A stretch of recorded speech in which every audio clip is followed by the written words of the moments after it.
Donc, il y a une relation de causalité entre l'exposition au tabagisme et le développement d'un cancer de la vessie. Donc nous savons que dans la cigarette, il y a 70 substances cancérigènes.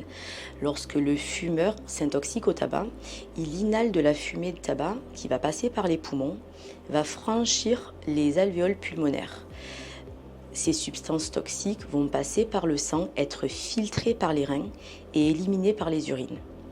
La vessie, c'est un organe creux qui a pour mission principale de recueillir les urines et de les éliminer.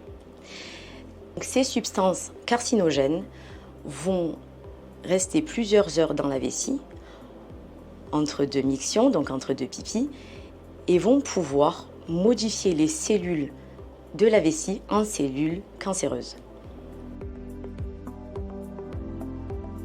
Le sevrage tabagique complet est l'objectif à atteindre pour ne pas développer cette maladie. Donc si vous êtes fumeur, n'hésitez pas à en parler avec un professionnel de santé. Il va évaluer votre dépendance à la nicotine et vous prescrire des substituts nicotiniques. La nicotine, c'est naturel, c'est présent dans la plante de tabac, ce n'est absolument pas toxique, mais c'est vraiment la substance qui apporte la dépendance. Donc lorsqu'on est fumeur, on s'intoxique du matin au soir. Ici, nous avons le taux de nicotine dans le sang. Donc nous avons constaté que pour la grande majorité des fumeurs, la première cigarette arrive dans les 5 premières minutes après le réveil. Elle ne suffit pas à rassasier les récepteurs à la nicotine, donc pour la plupart, il y a une intoxication qui est faite à intervalles très rapprochés durant les premières heures de la journée. Une fois qu'on atteint un niveau satisfaisant, on va pouvoir se permettre de laisser un intervalle un peu plus grand jusqu'à la prochaine cigarette. Donc on a fumé et ça creuse. Donc quand ça creuse, on a des signes de sous-dosage en nicotine qui sont l'irritabilité, la colère, les fringales, la difficulté de concentration, qui sont l'appel à la cigarette suivante. Et on s'intoxique comme ça, pour la grande majorité, jusqu'au coucher.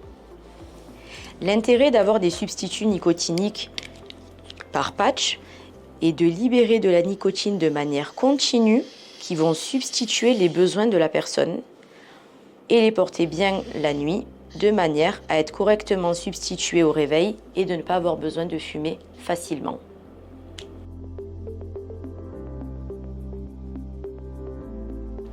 Quand on est fumeur, il y a également une dépendance comportementale.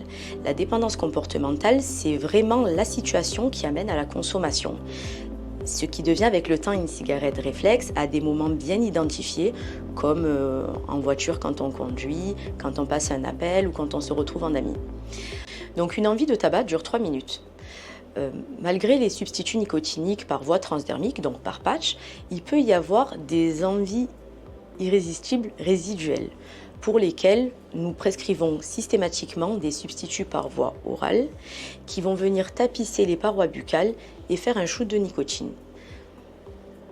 Pendant la diffusion de la pastille de nicotine ou de la gomme, vous pouvez vous laver les mains, boire un grand verre d'eau et dans la majorité des cas, l'envie passe.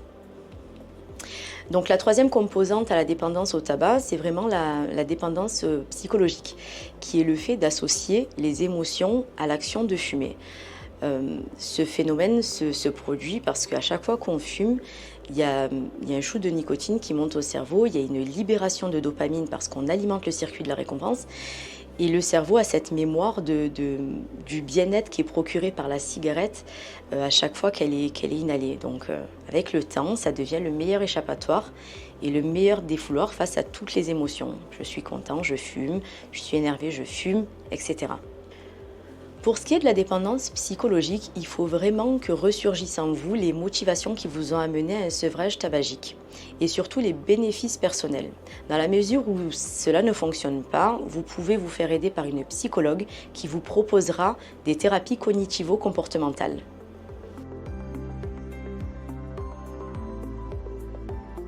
Quelle que soit l'intoxication tabagique et la durée d'exposition, il y a toujours des bénéfices à se sevrer du tabac.